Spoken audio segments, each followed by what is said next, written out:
welcome. This is Digging Deeper. We are live every Tuesday at 7 o'clock. And I'm your host, Tazeen. We've got some people coming on. And today's a really special episode because we've got Piper Carter with us. So I'm honored that you're here. It's an honor to be here. I'm really excited. Yeah. And I'm excited about the topic because it's hip-hop, preserving sacred spaces. Yeah. And I think that's such an important topic to dig deep in. Yeah. So before we even jump into the topic, I like the guests to sort of tell about themselves, however you perceive yourself. What's your expression? What do you do? What do you love? Who are you? So who is Piper? So I'm Piper Carter. I'm a human being, and I appreciate being a human being. Or a spirit, right? Having a human experience. I'm an artist. I am a photographer. I am a community organizer. Hopefully I'm a good friend. I am a daughter, a cousin. Hopefully I am a loving, caring person that is taking care of the planet. I like that. Those are good ways to describe oneself. I like that. So I was looking up this whole week, I always look up the guests and, I want to stay up to date with what you're doing. And I was like, wow, she does a lot. Like, you dabble in a lot of different art forms. So, I have a lot of interests. Yeah. And I've never really had, a job. Yeah. And so that is called hustle mode extreme. That is exactly what that is. And so, you have to be good at different things in order to be paid to do them. Yeah. Well, you should be. And so I really work to earn a living doing the things that fulfill my life and make me happy. So photography being one of them. Photography being one of them. Community organizing being another one. Facilitating workshops. Yeah. And doing, I guess, what you would call supporting youth leaders and youth leadership. And you co-founded some stuff. Yeah, I co-founded a lot of different things. My own organization, We Found Hip Hop, which is dedicated to uplifting and celebrating women in hip hop and creating space for them to do what they do. Yeah. And also creating a platform so that everyone can know more about different women who are hip-hop practitioners, if you will. Yeah. But I'm also a part of different collectives like the Digital Justice Coalition. I helped co-found that. I do multimedia and photography and video. Yeah. Entertainment. Yeah. I can stage manage. I do a lot of big shows around the city. I'm into fashion, so basically fashion. Any needs that you have. Any creative needs. Yeah. Technically photography, video, web design. Yeah. But yeah, pretty much many creative needs. And I like to support artists and help artists get gigs. Yeah. That's what I really enjoy. And that's extremely important. Artists need to have support. Yeah, artists need support. So to be that support system is really important. Thank you. That's pretty amazing.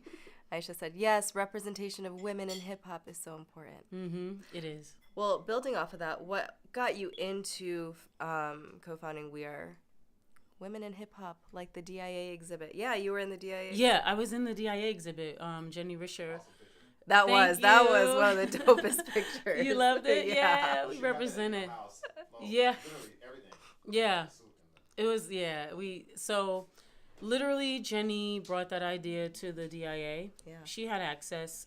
She had already had Eminem and Kid Rock and stuff like that. So she was like, I want to do a retrospective or a history or a collection of Detroit hip hop. And so by the time she got to me, she was like, I don't have any women. Do you think you can help me? I was like, can I? It's like, actually, here's my list. Here's my Rolodex.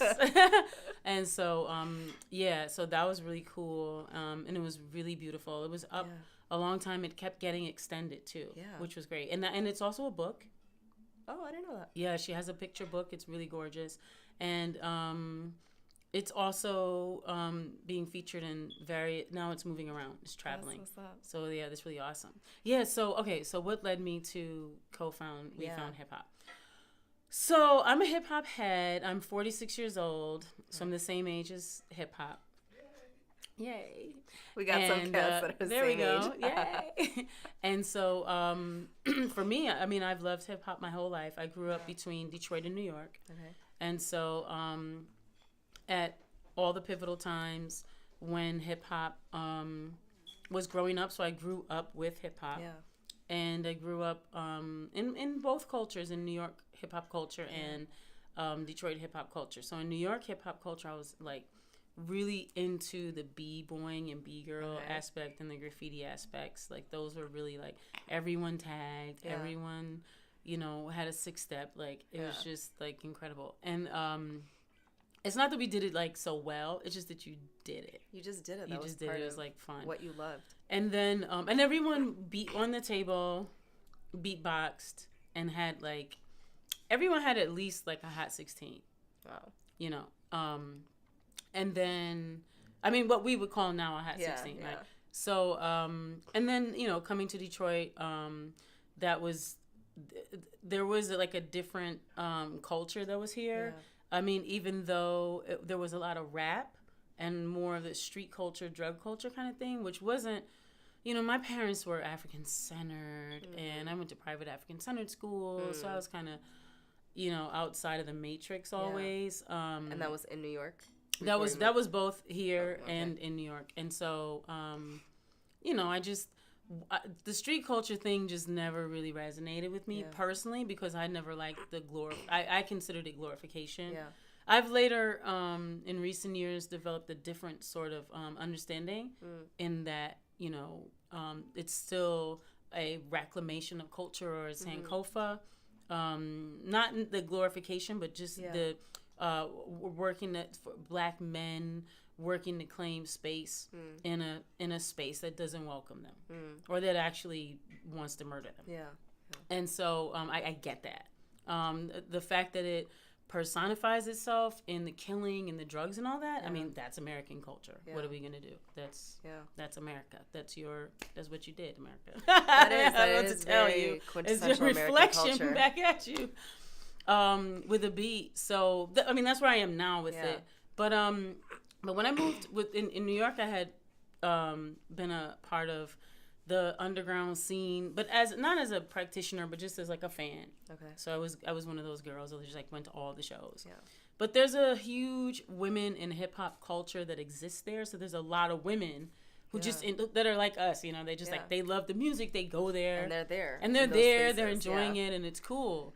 And when I came to Detroit, it was very different. Like a lot of the women who identified with like going to those spaces didn't positively identify themselves as being a hip hop practitioner. They were like, well, I'm his girlfriend. And it was like, well, you come here every week. Like, you must like it. Yeah. Because you wouldn't be here with people calling you the B word like that. For every third second, if you didn't like it. Yeah. You know what I mean? And it was very much testosterone. Yeah. I mean, like, too much. I mean, let me not say there's a lot of testosterone, because we love men. And we're not saying we don't. We're just saying to maintain a balance. We needed a balance. We needed a balance. Yeah, I just had to put that out there, right? So we needed a balance. It was just a lot. It was a lot of, what is it called? Toxic masculinity. That's what it was. It was I don't want to say testosterone.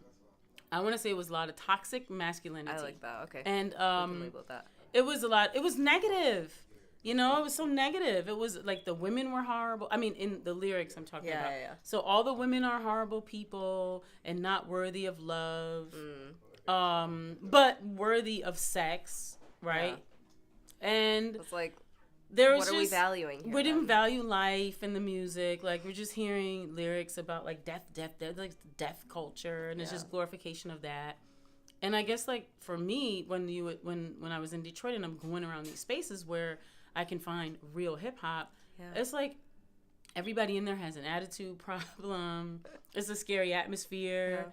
There's like 9 million men, and like every like 10th man has a girlfriend, And it was just like everyone staring at each other like they're gonna kill each other. It just was not the environment where I didn't feel comfortable. I was like, this is horrible. And then as I started to meet women, and they would be like, you know, I like this, I like that, and you know, like I like DJing, and I'd be like, well, are you a DJ? Yeah. And in their minds, they're like, well, I'm not good enough to DJ.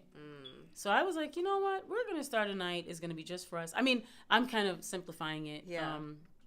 But I had talked to some other people globally who were kind of having the same thought at the same time. Yeah. And then I connected with Invincible here, which is an MC, and also Ms. Corona, and asked them if they would like to be a part of this thing. And they were like, yeah, because they had been leading the women in hip hop sort of movement that was going on here. And we created a weekly open mic. Was that at 5E Gallery that you guys were doing? Yeah, it was at 5E Gallery and also Old Miami. And we decided that we wanted to call it the Foundation, because we were like, well, we didn't want to call it like Chicks Who Rhyme, or we didn't want to do that sort of kitschy thing. We wanted it to be real hip hop. Yeah. We wanted to be taken seriously. And by me being Muslim, you know, and always, you know, thinking about like the you know, the space of being a woman in the world, I was like, yeah, the woman is the foundation of the universe. And so that's where that name came from. So we called it the Foundation. It was successful. We had it, no misogyny, for 5 years. We allowed everyone to get on. Yeah. So it wasn't like this mic is only for women. It was for people who want to be on the mic and be life affirming and genuine, authentic, and so just no misogyny was allowed, and it was crazy. And so that went really well for a long time, and then that became an organization. Well, it became a collective that became an organization. Yeah. And then now it's a business / organization. Okay. And so, yeah. So that's where it is right now. So we do artist development and artist management and events. And we hosted Detroit's first Women in Hip Hop conference and concert, where we showed Rhapsody. We brought her before she had the Grammy. Before, you know, she got named the best MC by you know, Dr. Trey and DJ Premier. So that was really awesome. That must have been. It was incredible, because I had wanted her for like a long time to be able to bring her to Detroit. And so having that opportunity was just incredible. So that's more of what I want to do. Actually, this isn't women in hip hop stuff. Like, I've been working to do some more Muslim hip hop stuff recently, which is a little difficult in the Muslim community, because there's a consciousness or philosophy that music is haram. But I'm in the Tariqa, and in the Tariqa, it's all good. Let me tell you, it's all good. We're artists. So I actually brought Amira Sackett. She's a Muslim B girl, and she was just incredible, and it was hilarious because like from all these Muslimas, so all these Muslimas were like riding on my thing, like, you're going to the hellfire. Wow. I was like, no, but whatever. I mean, so actually, I'm working to bring a Muslim hip hop conference to Michigan. Oh, okay. Because Michigan has, I think, the largest Muslim population outside the Middle East. Yeah. And so, in the States, sort of. Yeah. So that's something I've been working to do. I've been working to do it organically. Yeah. And so, inshallah, it's going to happen soon. I'm working on it.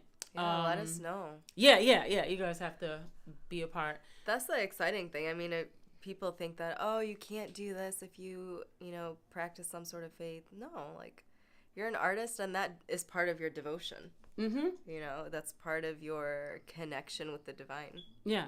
And I mean, and that's, we need representation. I mean, so many Muslims identify as hip hop. Yeah. I mean, I came to Islam. Welcome back, guys. We had to switch. We just had some connection issues, but we're back. And yay. I'm so happy to have all you guys there. Yeah, everybody joined back again. Yeah. That's cool. So, now going back. Yeah. 2, you're creating spaces where you don't want misogyny. So it's not that it's a balance, and it's not that we're saying, okay, there's no men. Yeah. But it's creating that space, that safe space for people. So what, in terms of hip hop, what kind of space does hip hop create? Or what kind of spaces is hip hop in?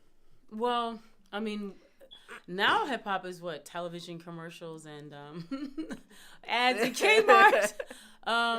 So, but I think looking at like hip hop culture as a cultural expression and looking at all of the elements of hip hop, whether it's the dance or the graffiti or, in education, DJing or just different skill sets, I think that hip hop has what's really precious about hip hop is it's at its core, it's really people just reclaiming the right to take up space. I mean, sometimes it's negative, Yeah. and sometimes it can be really, incredible. Yeah. But at its core, it's really just people saying, "I'm here. I have a right to be here," and that might be, you know what I'm saying? That might look interesting coming off of different people, right? Right, but I think if you have groups of people who have been marginalized and have been told that you don't have that right, right, and you don't have that space, right, then I think it's important, and like you have to have that. You have to have that reclaiming, and you have to allow people to take pride. I think that's very, very important, and to not say, "Oh, like you need to calm it down or you need to tone it down." No.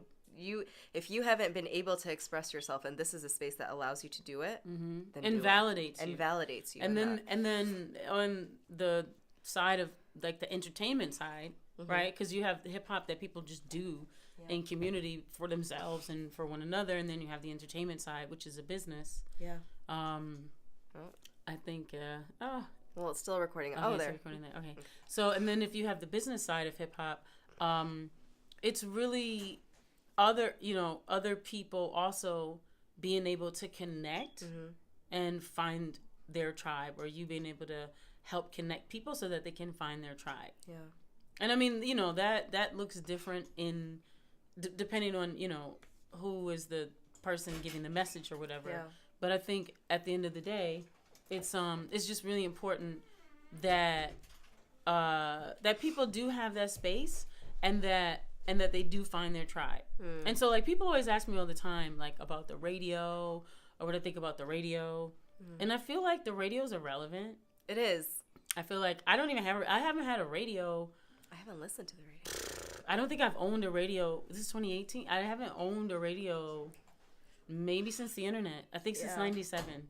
I haven't even, maybe 2000. But I haven't, and even before then, I didn't care about the radio. I was listening to mixtapes or friend stuff and I just feel that we're in this world where you do need the radio to sell 1 million copies, but then again you don't really, though, because you've got all these people who are getting famous off of YouTube and off of all these other sites that they're using.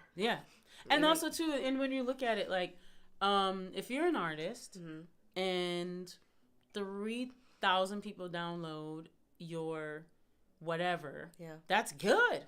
Yeah. I mean, that's fantastic. 3,000 people. That's a lot of people. Download something because they're like, "Oh, I like what you're doing." Yeah.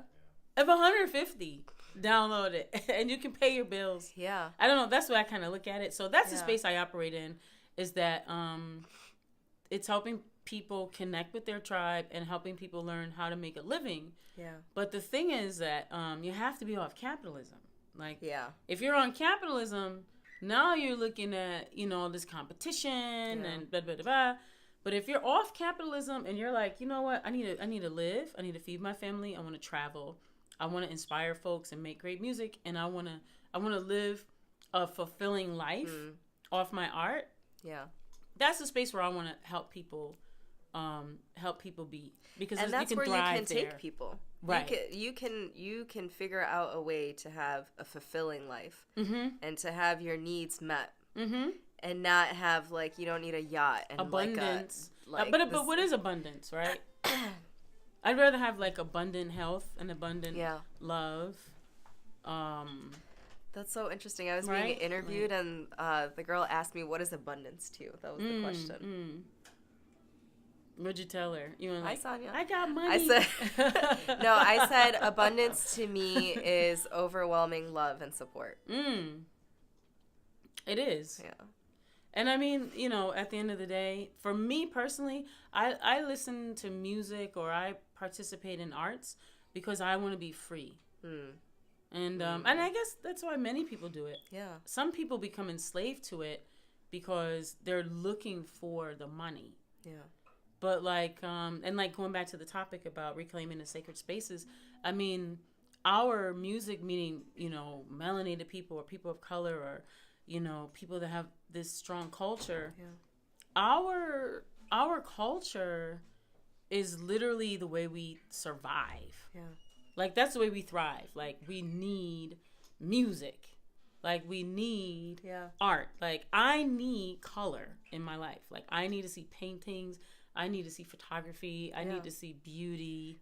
And those things that's Black culture, and it came from Black culture. I mean, that's what we were talking about in Mike's episode, where you talk about blues, jazz, hip-hop, rock, like funk. All of these things came out of Black culture. You can't take that out. That's where it came from. Yeah. And I mean, and it's a need, right? Like, just like, for me, it's a health, like, it's a health need. Yeah. Like, I need to be able to hear my music. And my music doesn't necessarily have to be on the internet. Like, I can hear a beat, or I could hear a bird chirping outside, or I could hear a beat, like, in anything. Yeah. Right? But it's the idea that I have, you know, this beat and this heartbeat, and my ancestors are inside of me, you know.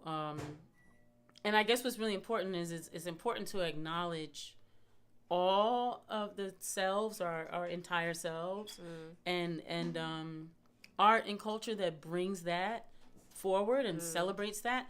That's important, because that's what we're actually, when we say, like, take up space, like, we have the right to take up space. Yeah. Like, in this world, our whole complete incredible selves have the right to take up space. You know, and to me, that's what hip-hop does, and that's what it is, and that's why I consider it sacred. You know, it's funny, I call it my religion, like, as a joke, but but it is sacred. But it's very sacred. It is sacred. Let's take a few comments. We'll talk about that later. We can talk about it on the camera.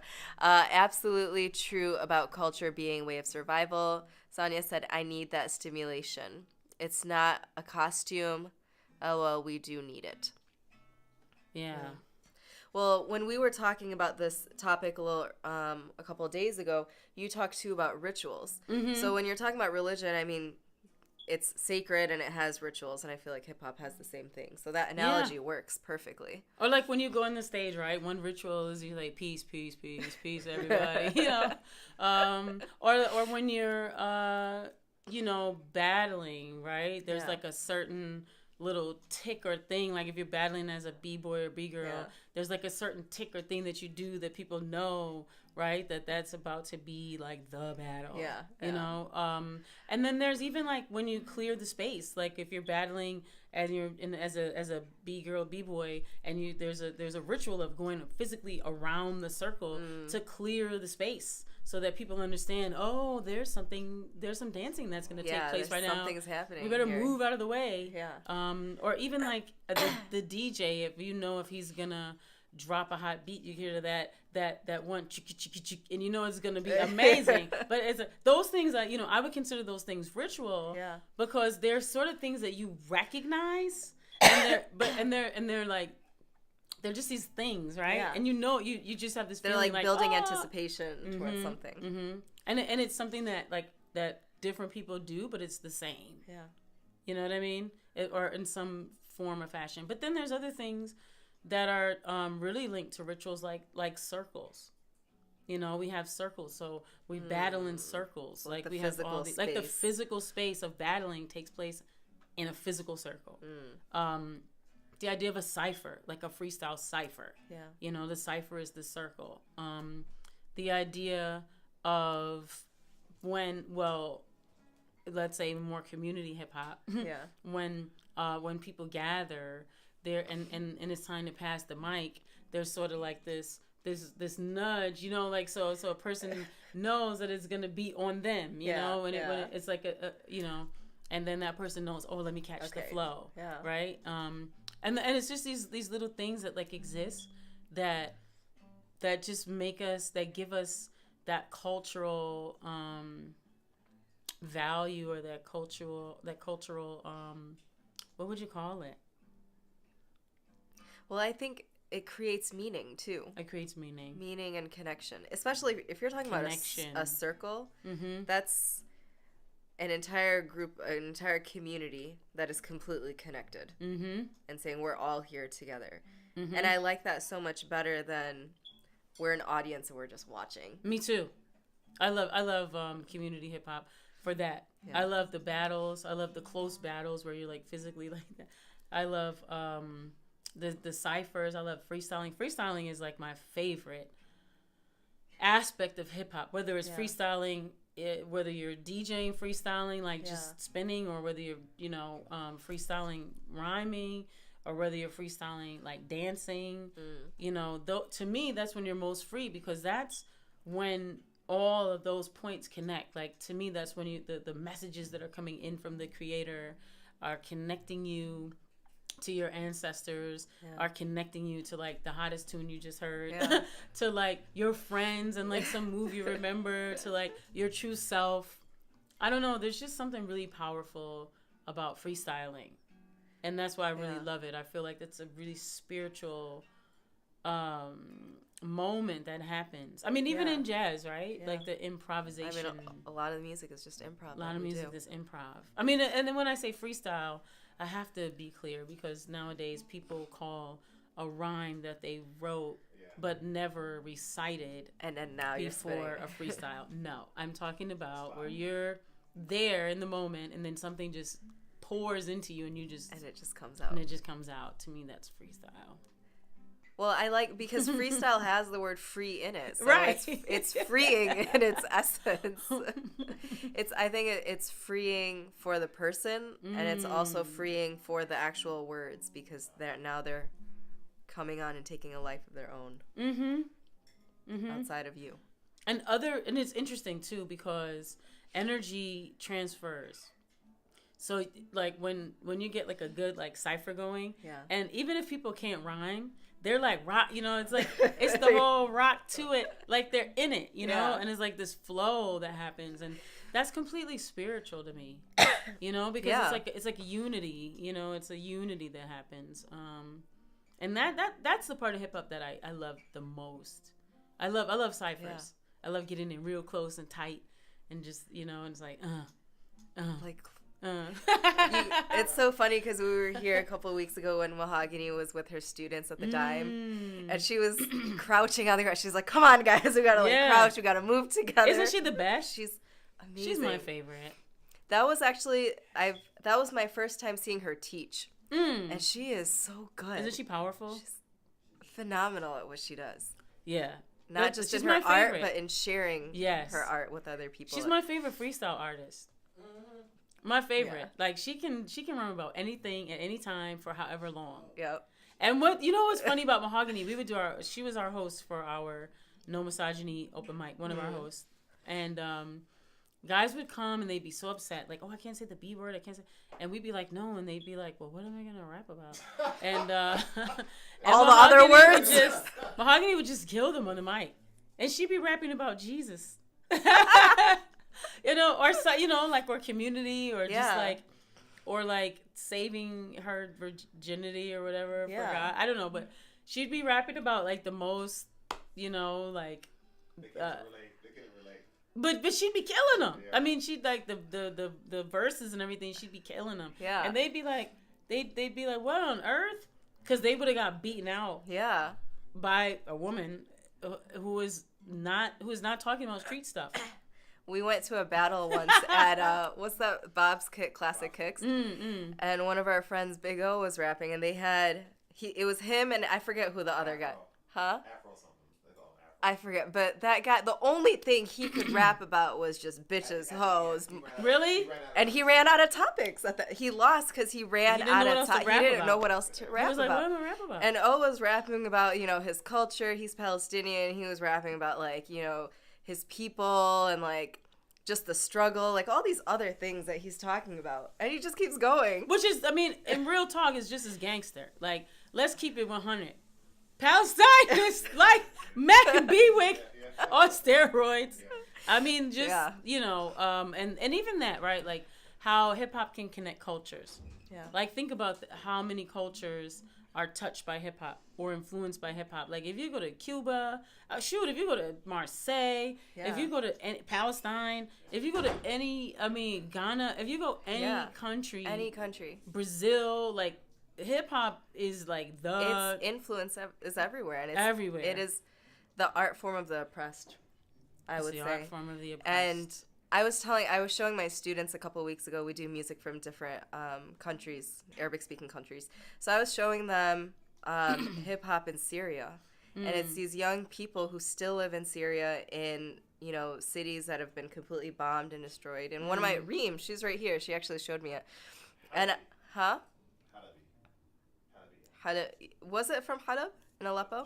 But I was showing, she's from Syria. But I was showing my students, and they're like, oh, this is cool. Like, this is really interesting. I'm like, it's everywhere. This art form has affected people everywhere.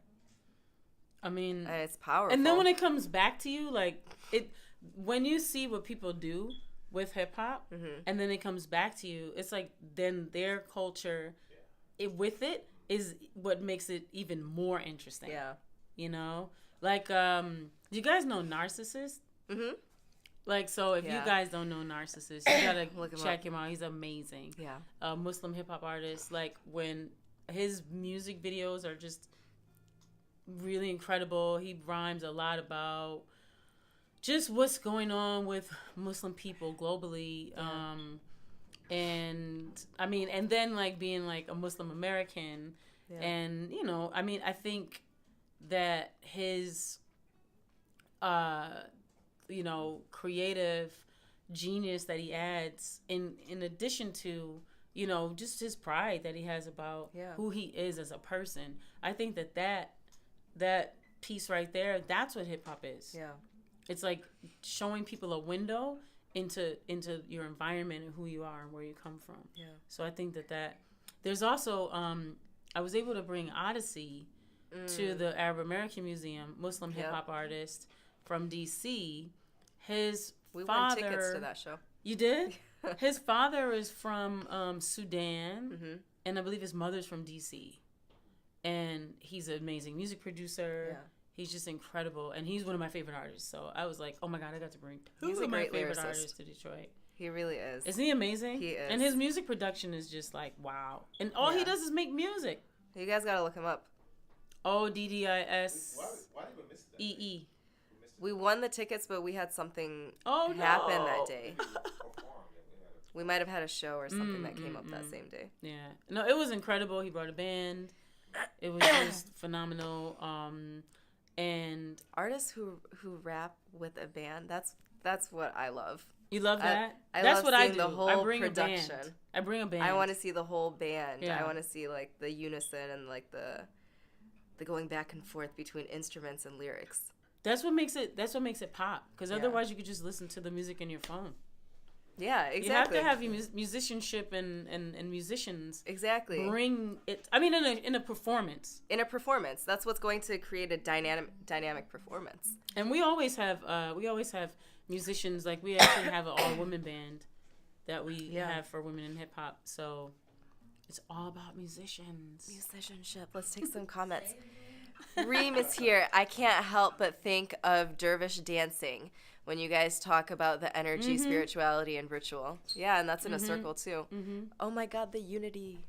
And then Christina said, Narcy. Yeah. Yeah, Narcy. Yeah. Yeah, Narcy. But yeah, there's definitely it's a spiritual art form, I would say. And that's one of the connecting threads between a lot of these episodes is people come and talk about their artistic expression and how spiritual it is. And how that connection does something for your heart, does something for your mind, does something for your soul. And it's not about just money. You know, it's something deeper than that that's pulling you towards it. I think it's important too to really just acknowledge that there is a difference between like art that you do just because you feel good and then like the business. Yeah. Because the music is a business. So how do you maintain that balance? Trina, can you give me my scarf? I think. How do you maintain that balance between the two? Well, for me personally, I think it's about getting off capitalism. Because, you know, at the end of the day, if you're just a straight capitalist, that's where we're getting a lot of this negativity. Because people are just on capitalism. So it's like, oh, what's going to sell? What do people want? And like what, you know, what, like, you know, they're just looking at like what's going to sell records. Yeah. Do you know what I mean? Yeah. As opposed to what's going to feed people and uplift people. And I mean, that's why, you know, it's important to remember there's like 7 billion people on the planet. Yeah. And there's ways to reach people that are outside of the country. There's ways to reach people that are outside of your neighborhood. And they're looking for what it is that you have to give. Yeah. You know what I mean? So it's not just about like trying to make the block hot or just entertain folks that are just like you. It's about, you know, sending out the vibration that you want to send out into the universe, and the people who it's supposed to land on, who want to support it, they're gonna find it. Yeah. You know, whatever country they're in, whatever they're going through, and I think that, you know, in terms of business, it's important to remember that, so that when you are making music or you're doing your expression, you're just being authentic, because the people they want to support what's authentic. You and know people what I mean? will be able to see what is authentic and what's not. I like that you use the word vibration, that you're putting it out, because even visually, vibration to me has this sort of rippling effect, and it keeps going. Yeah, capitalism. And you're talking about the radio too earlier, and I'm just thinking, I had a conversation with a friend of mine about radio music, and I feel like people who care to be on the radio, and not that like it's a bad thing necessarily to care to be on the radio, but I think what is on the radio is what these businesses want to sell young people, and it's not about, you know, what can I do to better someone, what can I do to uplift someone, what can I do to make you feel better. Yeah. And I mean, and those are companies that are very nefarious, that have horrible intentions for our people. Many of those products and things are linked to the military. A lot of it's linked to military. A lot of it's linked to whether it's military, like weapons or military intelligence. I mean, it's not linked to, you know, being healthy and sustainable. Yeah. And so I think, do you mean in terms of the money itself or the message? The money itself, as in I mean, and the messages are toxic. Yeah. But the money itself, and so when you look at where society has increased in people being incarcerated, where is increased in you know, just the destruction of communities. Yeah. You can see that they're, you know, because you understand that there is a vibration, and because there's so much money behind it, it's important to understand that all of that is funded, all of that is constructed, meetings take place. So when people say, oh, it's conspiracy, I mean, it's not conspiracy. There's a meeting. I mean, there's a meeting that takes place before every video is made. There's a meeting that takes place before every record is approved. There's a meeting that takes place before people wear certain outfits or have their hair done. Everything has a meeting. Like, people are having these meetings. These things are discussed ahead of time. They're discussed ahead of time in business meetings with people wearing suits and who get paid and have 401k and are paying their kids tuition. Yeah. Like it's not like conspiracy, like, ooh, but it's real. And so if you want to be inside the matrix, it's important to understand that that's what you're supporting in a real, very real, tangible way. But if you want to reach your fans, you can make a great living. I mean, Tech9 does it. Tank does it. I mean, De La Soul does it. There's so many artists who are independent. They have a team. They have a machine. Yeah. It's important to have a machine and build your team. But just in these days and times, you don't have to, look to that machine. Yeah. To be like, oh, well, I have to sell myself out and do something that I don't want to do because I want to make money. That's not even true. It's like quite the opposite's true. The more authentic that you are and the more of yourself that you're giving, people are drawn to that magnetic. Yeah, absolutely. And that's what people are going to pay for. Like, ooh, that's hot. Yeah. Because it's easy. I mean, if I have, I don't know, $100 million to make some music videos and send you on tour, do your hair and nails and tell you, do this, it's going to be successful because I can make sure that it's going to be successful. Yeah. It's a no-brainer. Do you know what I mean? Yeah. You talk about the machine, you can create it yourself and you can choose your intention for it. Exactly. And I think that's what makes the biggest difference. Because people like Mahogany or any friends that we have that are from the city that we love, we support them. Mm-hmm. We see their work and I'm like, I'm going to go to your shows. Mm-hmm. I'm going to show up at this thing. I'm going to show up at this thing. I'm going to support you. $10. Here you go. Mm-hmm. And it's a no-brainer at that point. Yeah. Because you believe, for me, when I look at an artist, what I'm looking for is, are you showing me who you are? Mm-hmm. Is this who you are? And is the message that you're portraying a positive one? Mm-hmm. And that's basically it. That's it.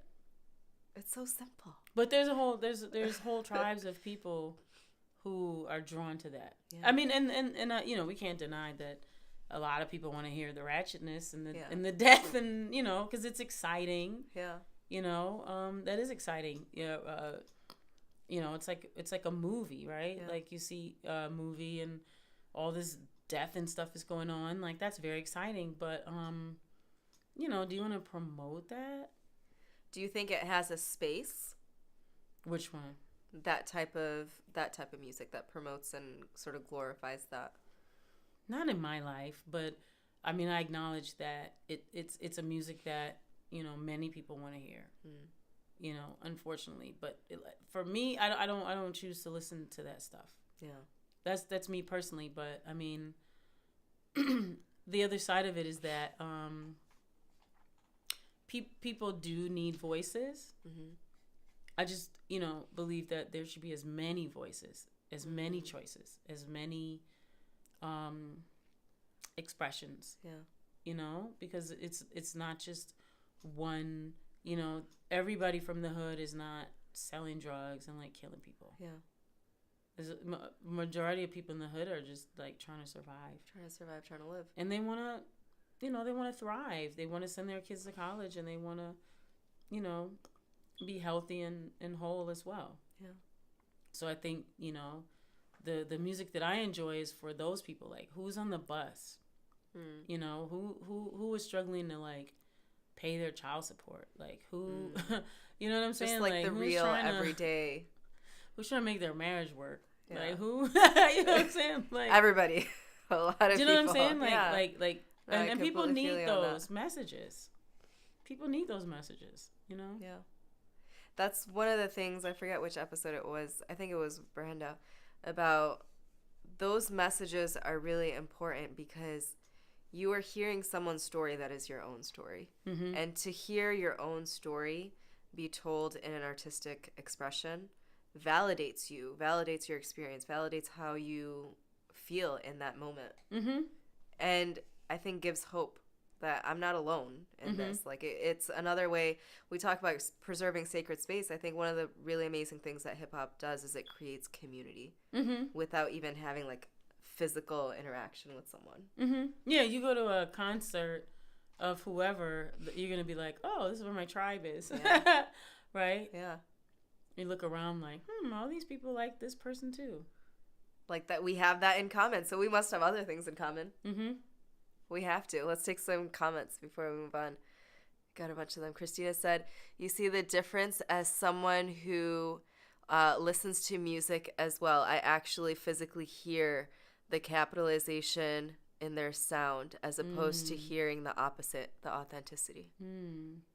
You can. And you know what? As someone who is a musician, you hear like music on the radio tends to have the same beats. And like you can hear when it's not a drum, it's just it's electronic, and it's the same. You're using the same kick, the same snare. There's no sort of dynamic sound in it. You're using the same chord progressions. That's what I listen for. I listen for what chords are they using in the song. And if it's the same 4 chords, if you are just using C, F, G, like if you're just using those basic chords, then I get bored of it. Because I want to hear something else. I want to hear something different. And a lot of that music is just repeating those same things. Oh, dang, Christina, I totally get it, but never could put it in those words. Yeah, to hear capitalization. Anything else? Miss Ayub, one of my students, is on. Hi. So what are some of the other ways that you feel hip-hop preserves sacred space and continues to do that? I feel like in the space of education. So when you go to now in different universities, you have young people and scholars and things really thinking about the impact. Because now we're like 40 something years in. And so it's, you can look at the history and see the impact that it's had on society and on people. And so I feel that sharing that to young people is important. Meaning that they're like, for a person like me, I lived through a lot of it. So I have my memories. I remember this song. I remember that song. I remember where I was. Yeah. I remember the feeling I felt. Like I have the memories of it. But for younger people, they come to it maybe through listening to a recording from their parents or from a film or from a post on social media. And so I feel that because they don't have that memory of it, it's just a different connection to it. Like maybe they like the beat or maybe the memory too is of their parents enjoying it, right? Like at home. Yeah. And so I feel that, when culturally, when we're able to share like those memories and when we're able to share that history, that's pretty sacred. Yeah. Because that's an experience that cannot happen again. Yeah. That time is not, we're moving forward. Even if we repeat some things, it's just even the spiritual aspect of being in that time period and what was taking place, that's not gonna happen again. Yeah. So I guess it's like oral history. Like oral history, yeah, and documented. Like if you guys saw the Roxanne Shante movie, I don't know if you guys got a chance to see it. I related to that movie so much. Were you in New York at the time? That's when I was a kid. Oh, wow. I'm the same. I'm like 2 or 3 years, maybe a year or two younger than her. Okay. So I was in New York at the time. So I have the 100% story that she has, and many probably black girls do. Yeah. And I, watched it, and then I had conversations with some of the young people I know that are teenagers now. Yeah. And they liked it. They liked it a lot. They were like, that was a great movie. Yeah. But for them, it's really interesting. That was a great movie. And like for me, I have a lot of memories linked to her, to the music, to being that age, to the, you know what I mean? So I think like the sacredness of just being able to share like that time with the person, like that's pretty sacred. And I mean, and with them talking about hip hop. Yeah. And the nostalgia of it too. Right? Because I remember being in the 7th grade and wearing Lee's and Latigras and wearing Wet n Wild lip gloss for $1. Wet n Wild lip gloss, I remember that. And like blue, what was it, like bright blue mascara that came out, the neon colored. I had that mascara. I had neon blue mascara. Yeah. I thought it was the coolest thing. I thought it was the coolest thing ever. It's like, look, guys. Yeah, look, and you know, and so just, you know, little things like that well, at the time, you know, you didn't necessarily realize like that those are kind of sacred things, you know, and the mixtapes. Well, listening to hip hop on the radio at that time, because now most of the radio is syndicated, so it's all coming from one place. Yeah. So it's like 10 songs on one playlist in one city, and all the rest of the radio from the rest of the cities are just playing that playlist, same 10 to 20 songs. Whereas before, each city, each town had multiple DJs, multiple stations. And that's where songs were broken and artists were broken, or introduced, rather. And so that's where you had regional sounds. So we used to have regional sounds. So people can relate because they know hip-hop from West Coast, East Coast, or down South. But there were actual regional sounds within those spaces. Within those spaces. Which actually, the sound of Detroit, ironically, right now is a really popular thing. There's other rappers from other places basically copying the Detroit rapper cadence. Wow. Which is really interesting to me. So before, everyone tried to copy the New York cadence. It's like the switch. Yeah, so now everyone's doing the Detroit cadence, which is really interesting. A lot of rappers. It's like, wow. So now's your time, Detroit. Now everyone's looking at Detroit. Shine. Yeah, everyone's looking at Detroit for like, what's next? What's new? It's hot on everyone's minds. I believe that. The brand, the Detroit brand. I mean, I honestly believe that we have it here. Mm-hmm. We definitely have it, and we got the soul. Definitely got the soul. We definitely got the soul. So you talk a little bit. I'm gonna go back a little bit. Mm-hmm. Like about these nostalgic feelings that you have. Mm-hmm. You know, watching that movie or remembering the experience or how you felt when something came out. Do you think there's a difference between people who were young when hip-hop was young as opposed to people now that are young? Yes. And their relationship and connection with to hip-hop. That old music, yeah. To the music that's out now, no. Yeah. I feel like it's the same. So, like, when I was a kid, I mean, I'm going to put New Edition inside of the hip-hop. So, we love New Edition. Love. Candy Earl, like, all that stuff. All of it.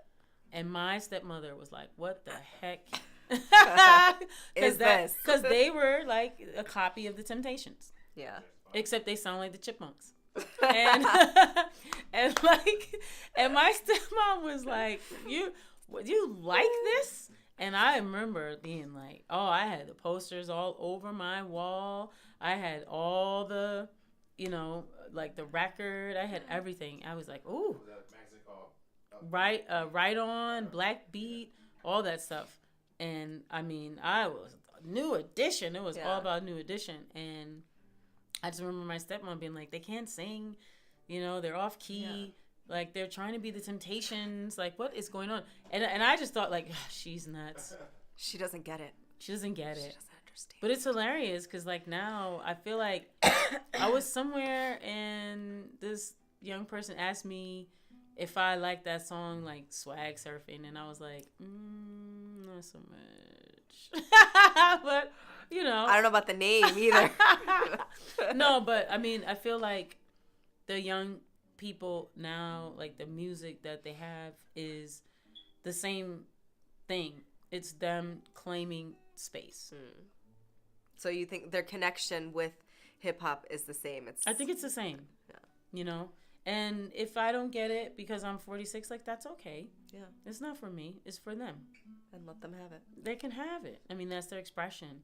And I want to support them having their expression.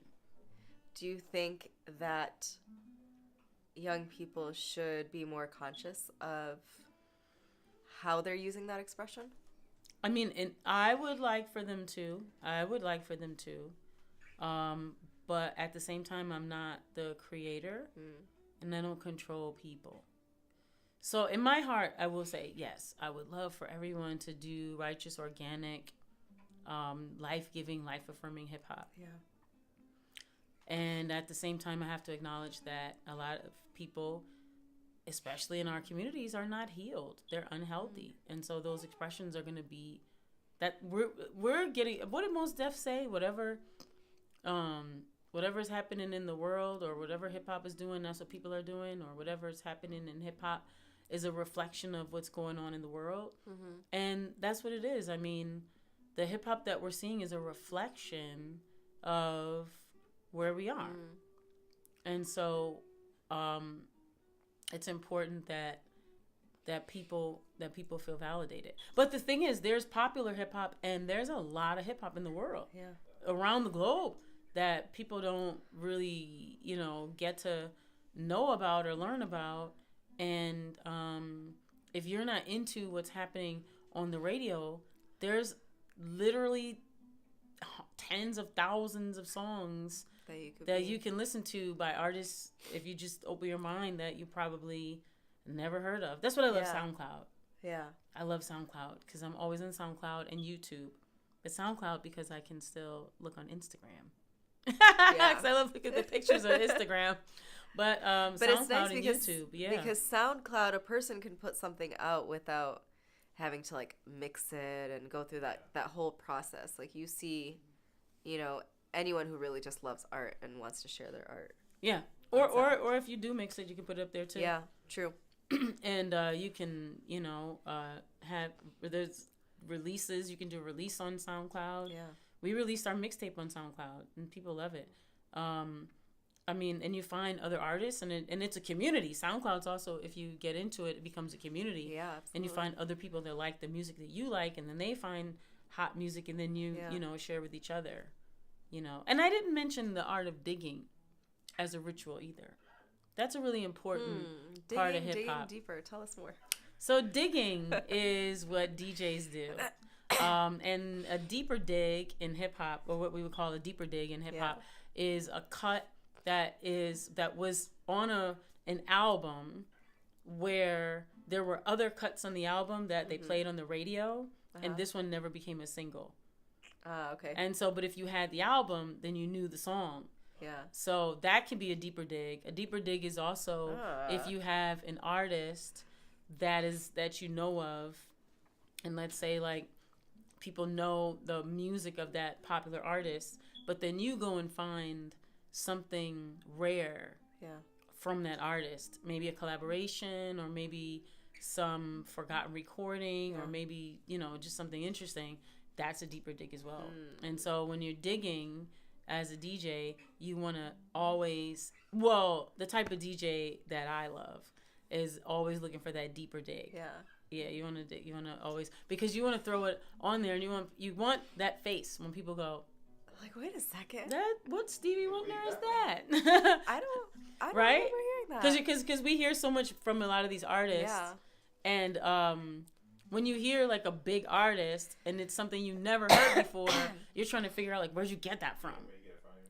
That was like when you played the Jimi Hendrix song that hadn't been released, and I was like, why did you not show me this song before? I was really upset. Why did you not show me this before? But yeah, you hear it, and all of a sudden you're like, wait. Mm-hmm. Because it's familiar. It's familiar, but not completely. Mm-hmm. And so that's the way I like to spin. Like pull out stuff, that and remakes. I love remakes. Yeah. Like I love an artist who, well, for me, I don't like regular remakes. Like don't sing the song exactly like the other person. Like I'll listen to them. Yeah. Do your own rendition. I need your own rendition, and I need it to be completely flipped. Yeah. Like the way Luther Vandross did a lot of Stevie Wonder. Yeah. Or, modern artists like Alex Isley, or some of these other artists, Mara Ruby. Some of these artists do really amazing remakes, and you're listening to it and you don't even recognize it until you're about a minute 30 in, and then you're like, that's what that was. I love that. I really loved, we went to Lauryn Hill's show a couple of years ago at the Garden Theater. Was it the Fox Theater? Yeah, I went to that too. And No Name opened for her. Yes. Yep. That was the one. And a lot of people didn't like it, but I loved it because she did remakes of her own songs. That was the best. And it was phenomenal. And that to me is true artistry. Mm-hmm. Like you took something, you kept its essence, but you completely changed. Well, see, the thing too is years ago, that's what the purpose of your show was. So artists used to play their gigs differently than their recordings. And so that's why people paid money to go see their show, because Which their show sense. Was going to have something completely different than what was on the record. Yeah. I feel like somewhere in the 90s that changed. Yeah, with the commercialization, it was like, we need this, we need to sound like that. But for me, I prefer when I go to a show and an artist gives me something like Erykah Badu. You ever go to her shows? We want to in August. We're going to this year. The plan is every year it just doesn't work out. She flips it. You'll just be like, huh. Yeah. And yeah, when Lauryn Hill did that was so amazing. That show. That's artistry. That show was just, we were floored. Me too. It was one of my favorite Mahogany shows. Didn't like it. She was so upset. I know. She was so upset. We had a conversation with her, and I was like, wasn't that the best? She was like, no. She's like, I wanted to see exactly. I'm like, why would you pay? I don't even know. How much were the tickets? $50, $100, whatever? $45 or something like that. Why would you pay $50 to listen to a record? No, just show me something different. I want to see what you could do. And what she did was, I mean, she's an artist. She is a true artist. Mm-hmm. We'll take a couple of comments here because we got a bunch of people.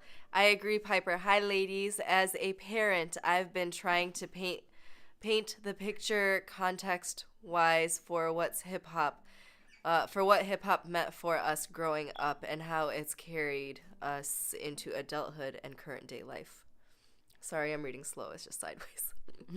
Christina, see, and I think the difference, the magic, the beauty in what makes a movement or space sacred is the ability to stay relevant and still move people on a spiritual level. Otherwise, they're Romanized.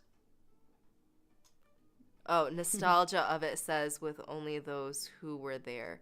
But that's not what we see with true hip-hop. We can still vibe off of artists from our past. Yep, we have the past. We have to pass the baton, most stuff. Yeah, that's true. To still be relevant, that's extremely important. I'm still hoping Lauryn Hill will release that live show. Me too. The one from... Yeah. I mean, I've seen a few videos. There were a few videos on YouTube, but... They didn't have the... They weren't plugged into the board. They were not. I was like, somebody, quick. Just really quick. Just plug it in. Yeah. Do you have any sort of last-minute thoughts about this topic? Yeah. Actually, I feel like right now is a really good time.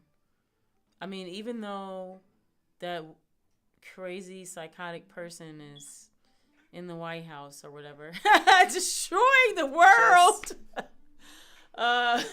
creating more cases against himself. But I just feel that like right now is just a really great time to be alive.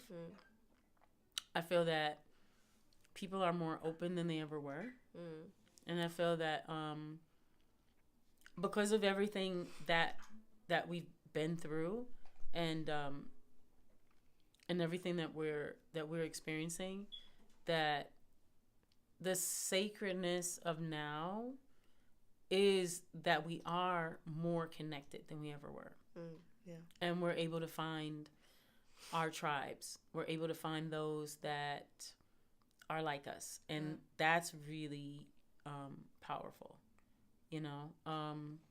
And I just think that in terms of holding sacred space, I think a lot of times when we think about like being sacred, it seems like it's so, what's the word? So big, like this big thing. But I think just if you're going to eat, like if you go to the store and you get some grapes, if you just thank the creator for the grapes, like that could be a really special, spiritual, like sacred moment.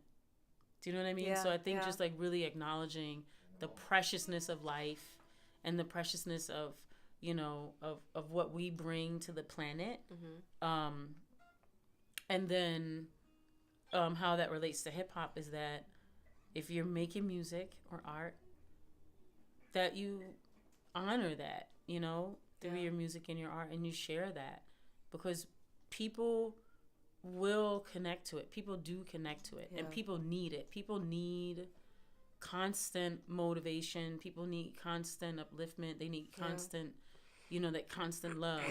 And I do feel that hip hop has the ability to heal in that way.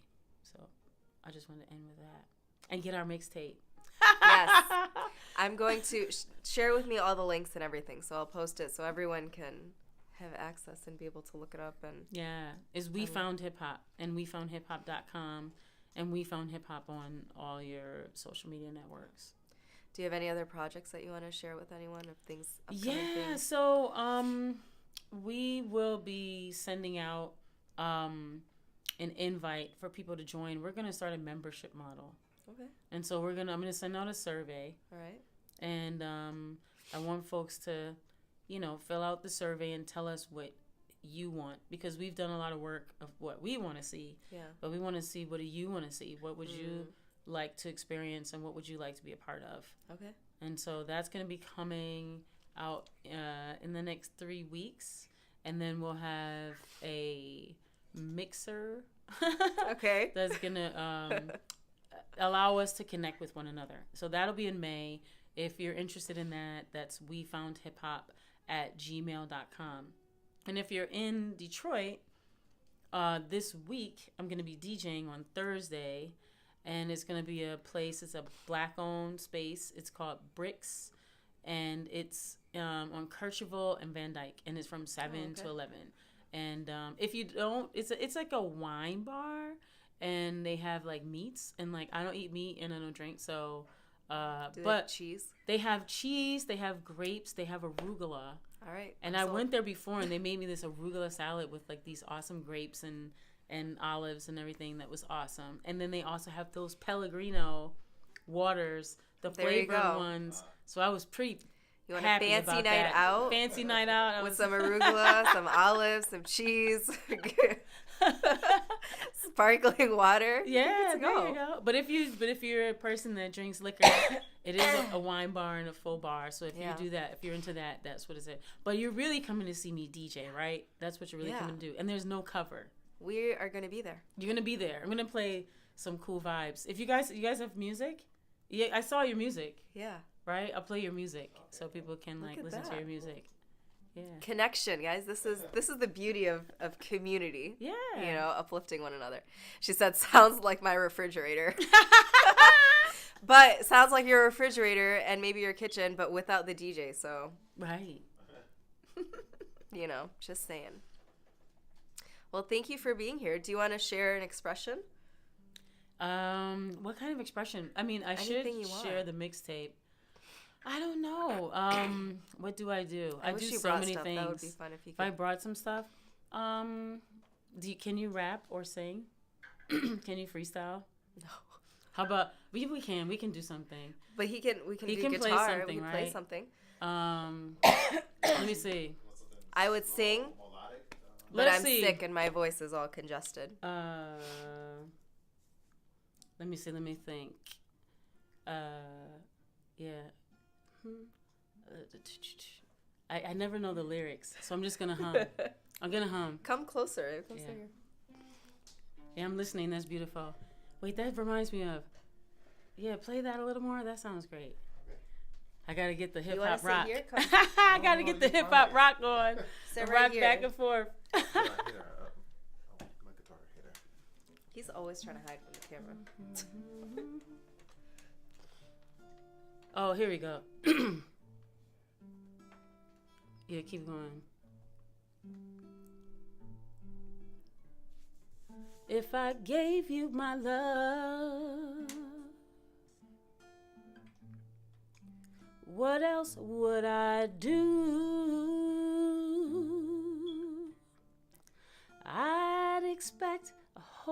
lot of love out of you. What about the way you love me? What about the way you kiss me? What about the way you touch me? What about the way you love me? Something like that? Okay. Look at that.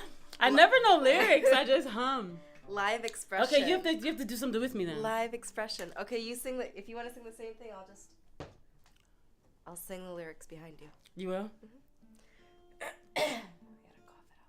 Okay. You going up or down? I'll go down. Uh-oh. Okay, then I'll go. We'll just let it flow. Yeah, I love the guitar. Can you guys hear the guitar? Somebody say yes or no. They should, because we got a mic here, so.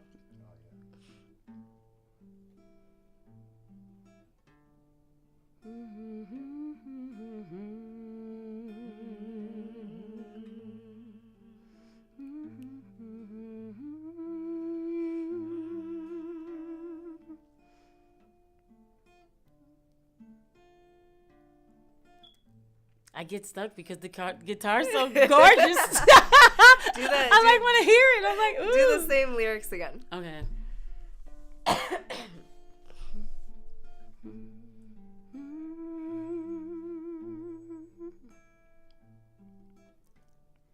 If I gave you my love, what else would I do? If I gave you my heart, would you be true? I'd expect a whole lot of love out of you.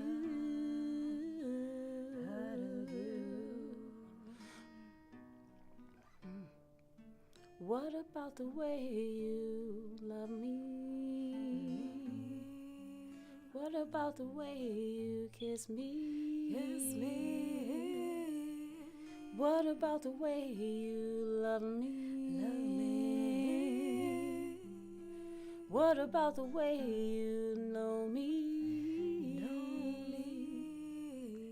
I'd expect a whole lot of love out of you.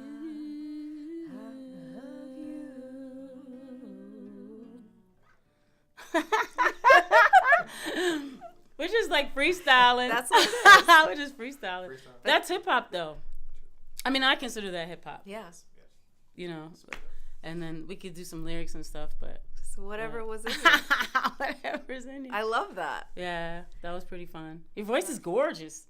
That's me with my cough and my horrible. It's like super buttery. You have like a buttery voice. Thank It's like you. butter. It's like chocolate butter. It's like chocolate butter. It's like almond butter. Almond butter. Now you're talking. Christina said, "Yay, yes, more." So, thank you guys for all being here, and thank you for being on the show. Oh, thanks for having me. I This was really an honor. appreciate it. This is a great show. Thank you. Yeah. We always have a good time. Yeah. We have a good that was time. pretty cool. So thank you all. We will be back next Tuesday at 7.